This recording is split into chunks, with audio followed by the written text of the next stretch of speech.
All right, man. Love it when we have fellow accountants on the show. Absolute blast, man. You know, not your typical accountant, though. I mean, this story. It's a lot cooler than what we've done for sure. I mean, this is a heck of a story of a really good accountant who kind of went from public practice to private practice into true entrepreneurship. And it's a pretty awesome story that has a pretty awesome dental product too. Oh, 100%. I mean, we preach it all the time, right? Data is king. Now what Emily has done is really made it easy to aggregate that data and pull it all in one spot. So great conversation, guys. You can enjoy with Emily Ryba, co-founder of OS Dental. Enjoy, guys. All right, Emily. I've always said two things. I don't know if I've said this out loud before, but maybe just internally between my ears. It's if I could go from accountant to a tech entrepreneur, or maybe an accountant to one of those cool accountants that like carry a gun, like the forensic type guys. Those would be two of the types I would be. And I don't think you're carrying a gun, so you must be that accountant to tech entrepreneur. But jump in, like talk about where you started, Emily, like what got you into the dental space. And then let's riff all the way to where you are now. Yeah, absolutely. So I went to school for public accounting. I knew I wanted to go into tax. So I started out at a wealth tax advisory firm in Boston. Didn't really love it. I really didn't know what I wanted to do in what industry. So I started looking around and found a dental CPA firm. Didn't even know they existed. Knew really nothing about dental except for that I had a dentist.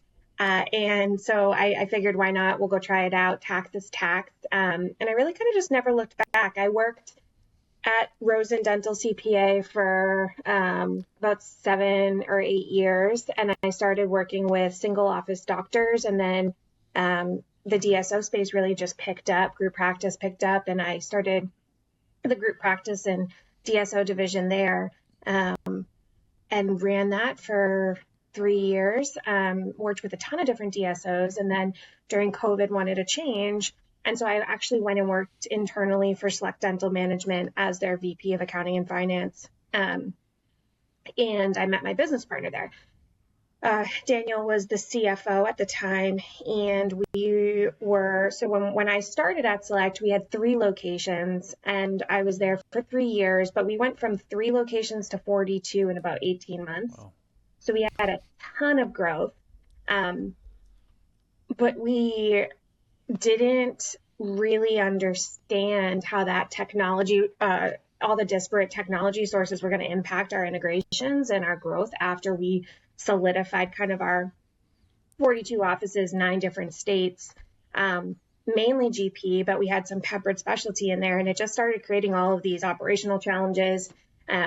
We had 5 different practice management softwares. Like I said, we were in 9 states. We had all these 42 doctor owners, every doctor state owning some capacity of it. So, I mean, I think we were running like 75 legal entities and just trying to figure out all of the different components. And so we got to a point where we just couldn't do it anymore. And so we decided we were going to build a data warehouse, which I think is what most groups of that size tend to kind of go down that road of building that.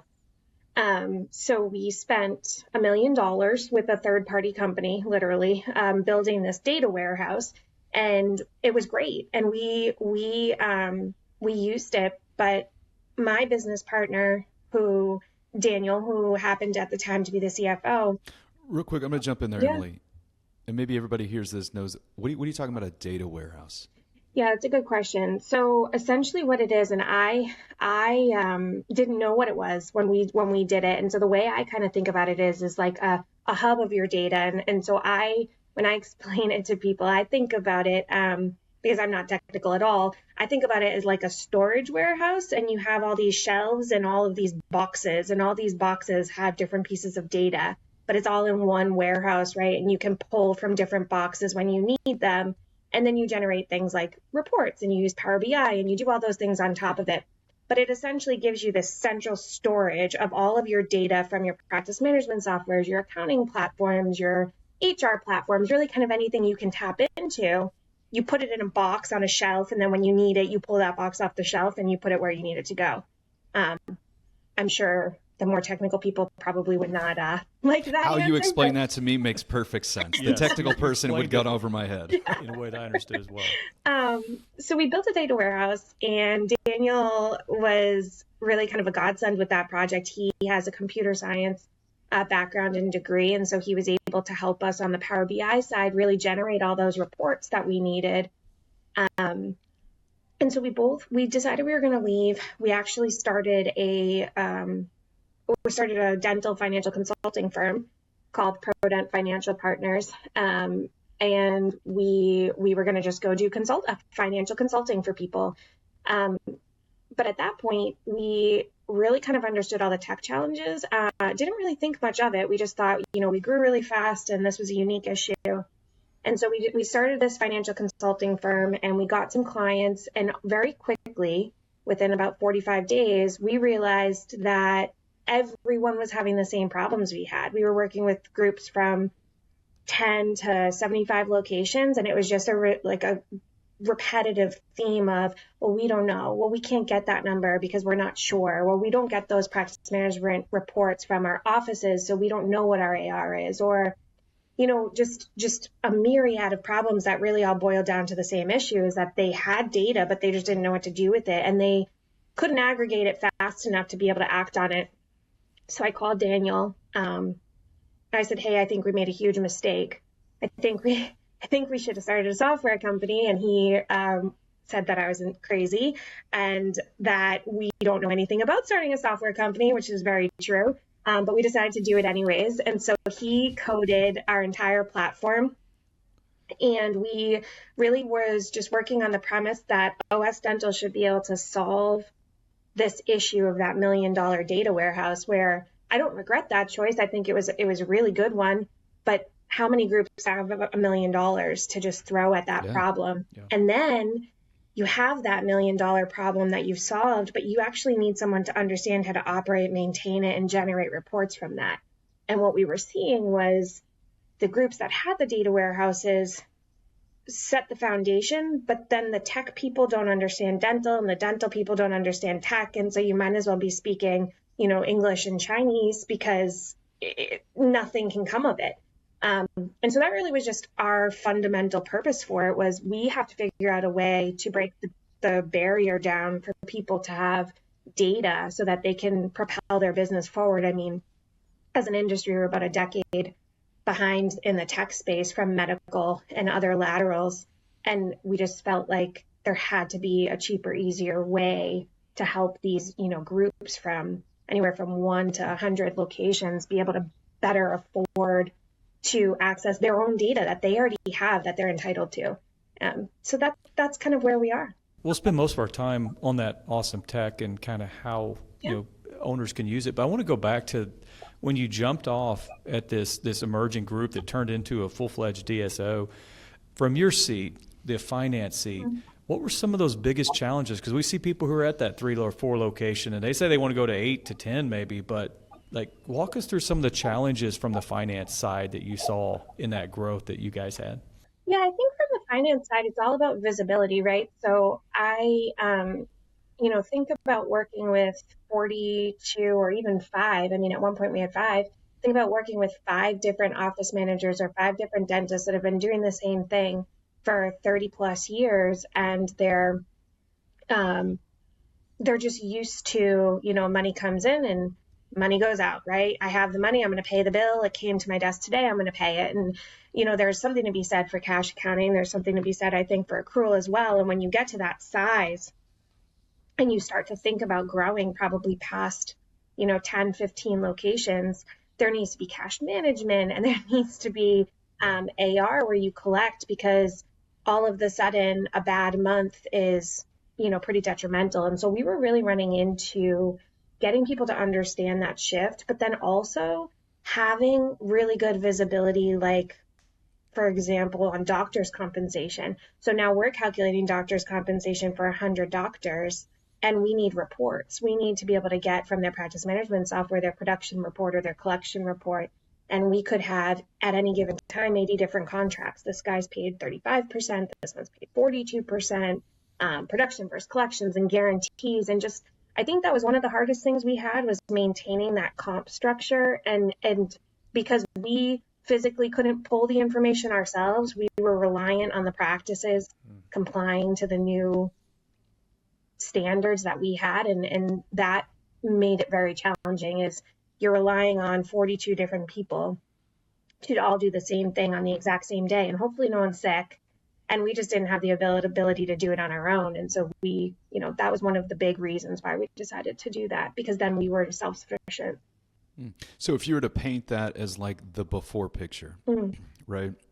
Let's say before OS Dental, like this group was using OS Dental, what would the after look like? Meaning this is what they were doing before, all the issues they're working with now with implementing your software, right? What's that look like? Well, so now it's pretty seamless. We bring in all of your data every day. So we sync, it's not real time. It would be effective as of end of close the day before. So we bring in your data every single day. So when you wake up in the morning, all of your data is accurate. You can see anything. You could see production, you can see collections, you can see by provider. You also have all that finance information in there. And actually in our system, you can load the doctor contracts in, and it will calculate your payroll for you. So you can put those contracts in, and you never have to do anything manual again. You run a pay cycle, and it can push it to the doctor to review. And then once they review and accept, you can send it right to your payroll. So we implemented this in a group, and it took their payroll down from a week to about an hour. And that's one resource, right? So 40 hours on a salaried resource, it's a substantial amount of money a month. Jared, to that point, I think when we first, or one of the first times we saw OS Dental, like the demo, it's kind of like one of those infomercial where it's like, hey, wait, there's more, but wait, there's more, because it was just amazing. Emily, it feels like you really kind of looked at all the disparate solutions, but then also like, what are some of the more abstract type problems that we're trying to solve, and kind of bundled it into to this one program that really is trying to get to be almost that all-in-one type material. So how did you kind of triage what was the most important stuff? Was it just based upon what you guys struggled with when you were in that practice, or did you get kind of market research, or how did you come up with like, what are the core features and what are some of those added bonuses like the payroll, calculation? How did that come about? Yeah, so I think if you go through our platform, it's pretty evident that it started with two accountants building it. I think a lot of it's very finance based. We started with doctors' compensation because we hated that. We hated calculating that process, and it just was a nightmare for us. So we said, well, that's a solution we know how to fix, and it's an easy automation if you know what you're doing from a calculation standpoint. And so that was one of the first things we did. And then we were at one time running 40 entities in one QuickBooks file, and pulling that data out and creating those manual, QBR reports and different investor level reporting was so time consuming.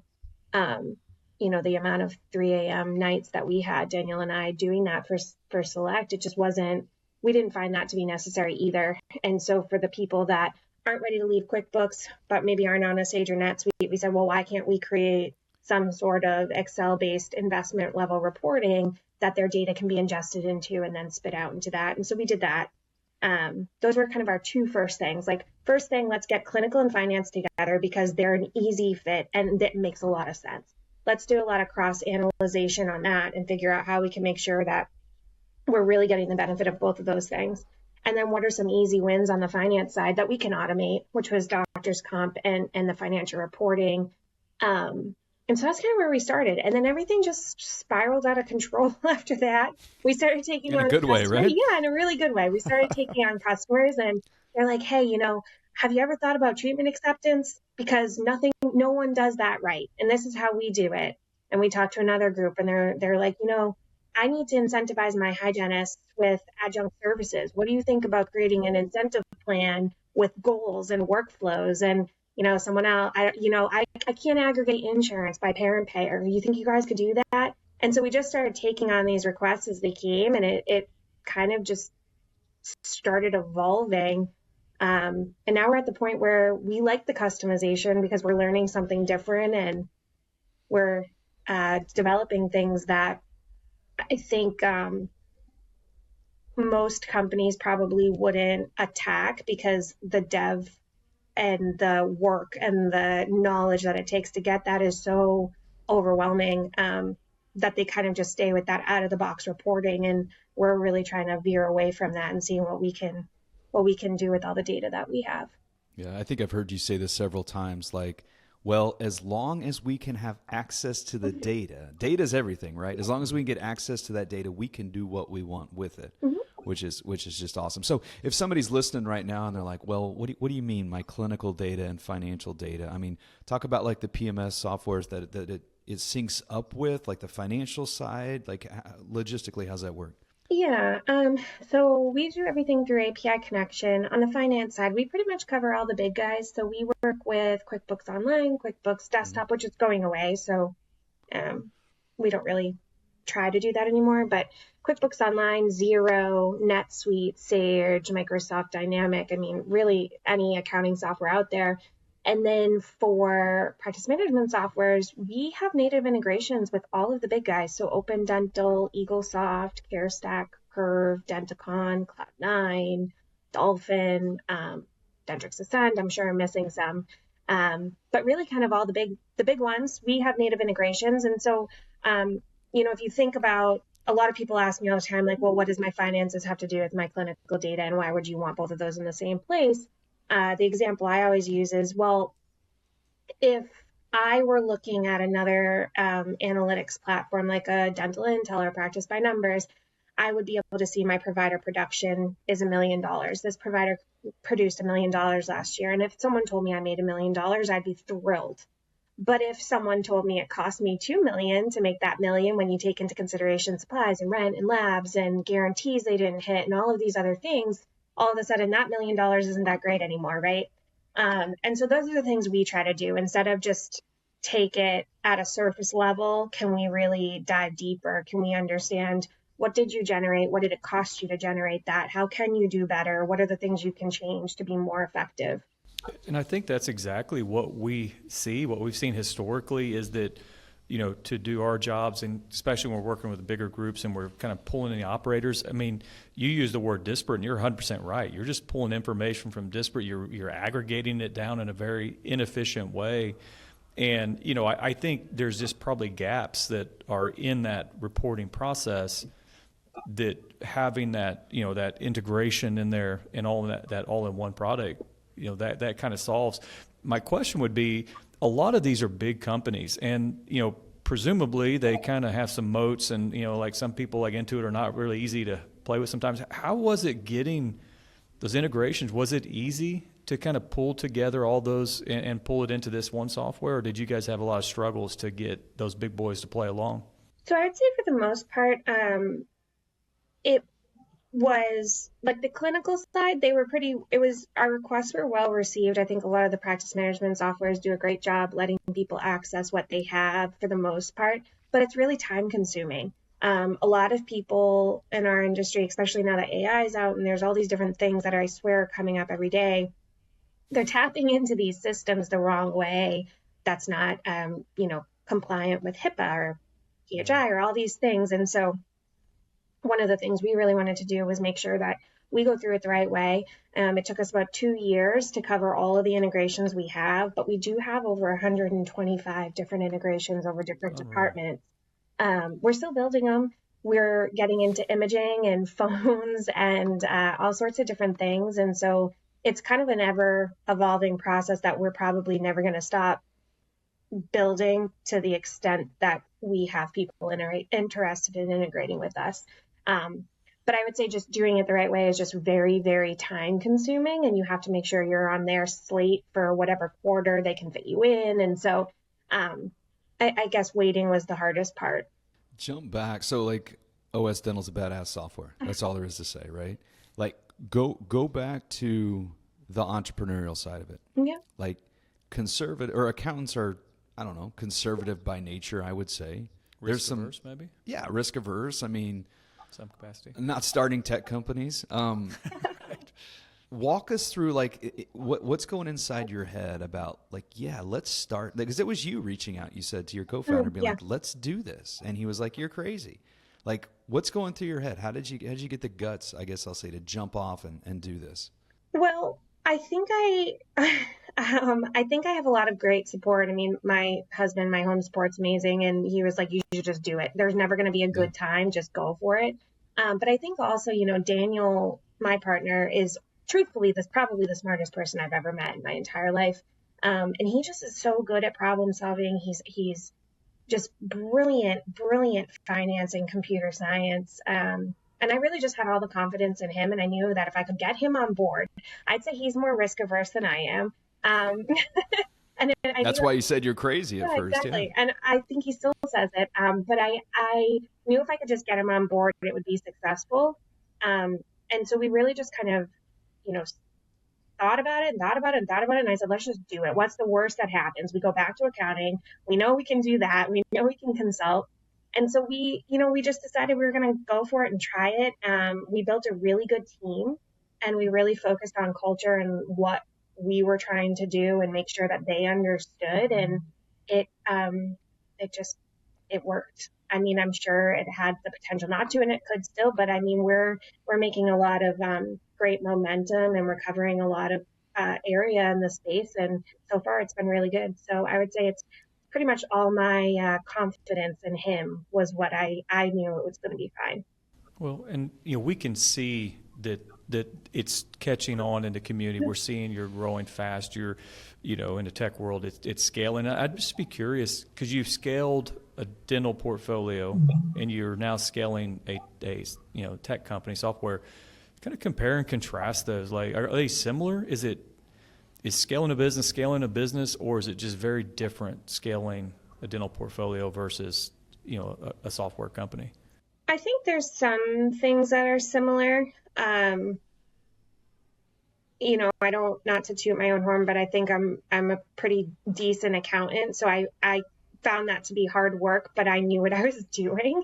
And I think for the first year, I'm glad somebody does, right? For the first year of this, I was like, oh, I mean, you're in like completely just uncharted territory. There were times that I was in conversations Googling shorthand words people were using, because I'm like, I need to know what this is, but I don't even know how to respond to the question because I don't know what they're asking me.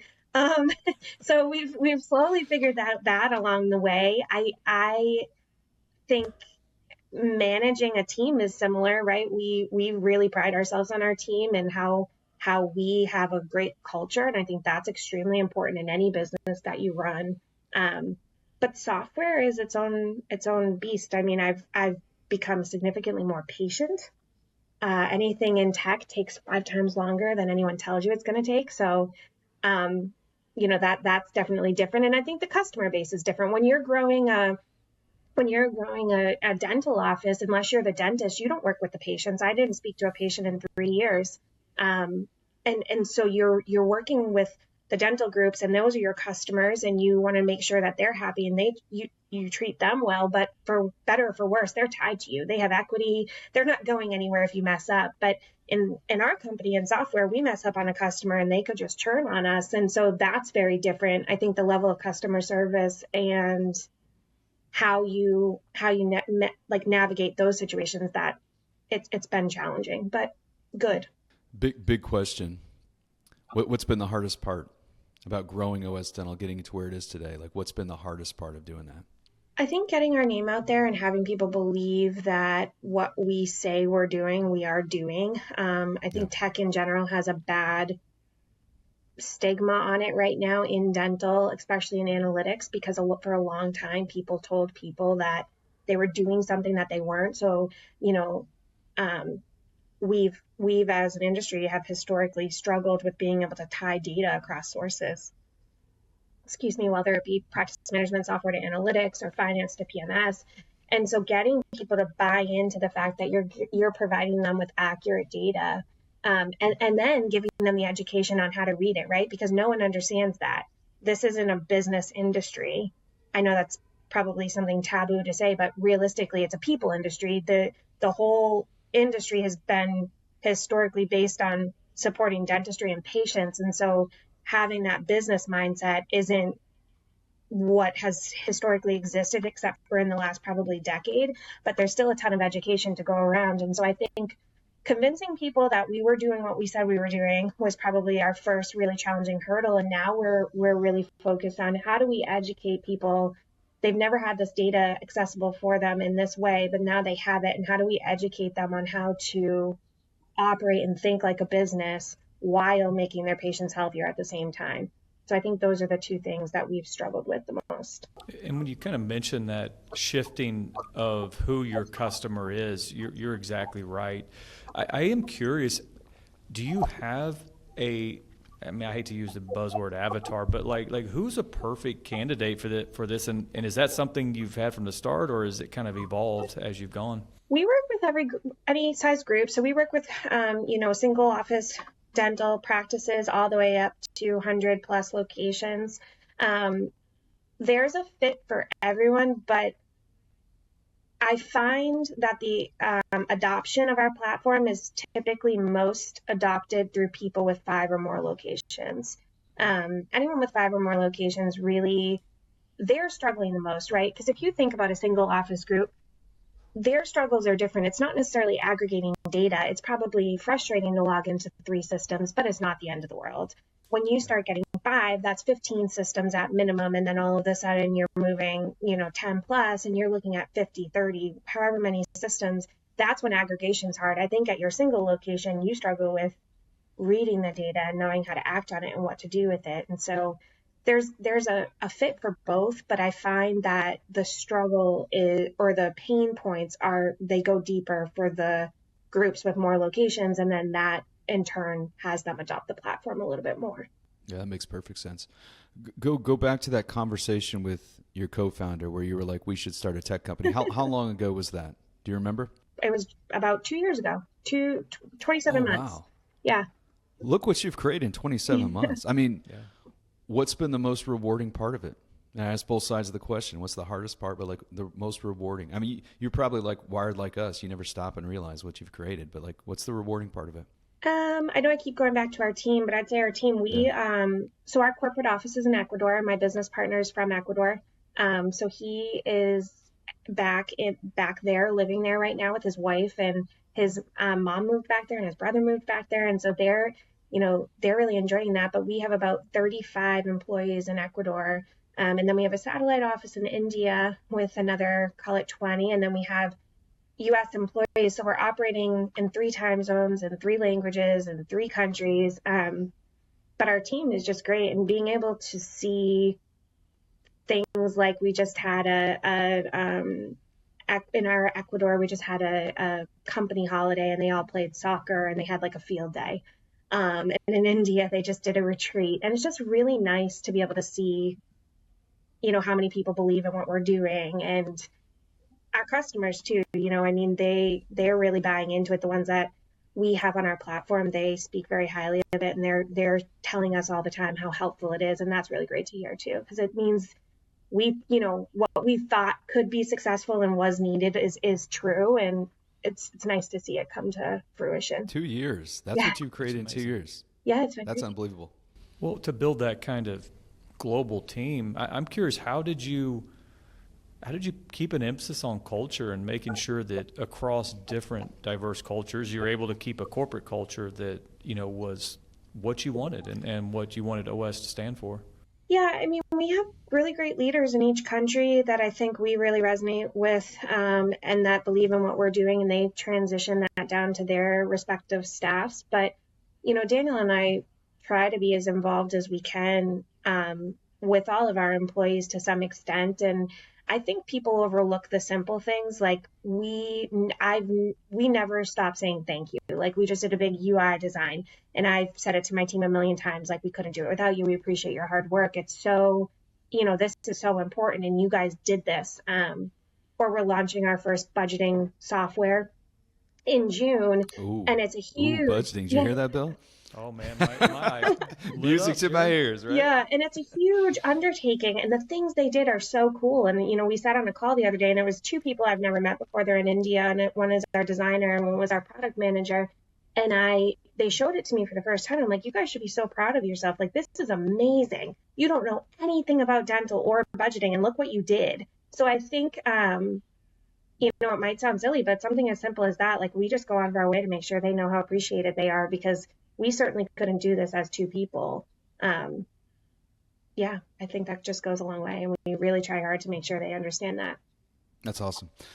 Let's do it. Let's wind down here, Bill. Let's hit some rapid fire questions, Emily. Yeah. Easy ones. We'll throw Yeah. you some softballs, and we'll end on a good one here. But we're all accountants here, right? We're in a safe space. Something that is most misunderstood, I guess, about accountants.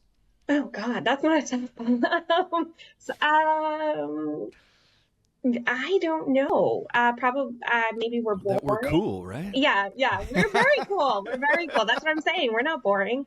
That's funny. Okay, so I'm gonna bring it back. I'll give you a true softball here.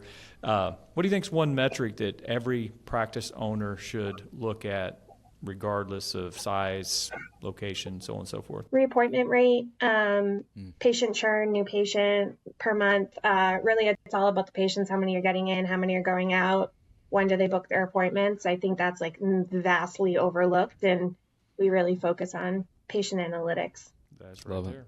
All right. You're in startup mode. You've been in startup mode for 2 years. Well, it's still in startup mode, right? But coffee or energy drinks during startup Oh no, mode? coffee.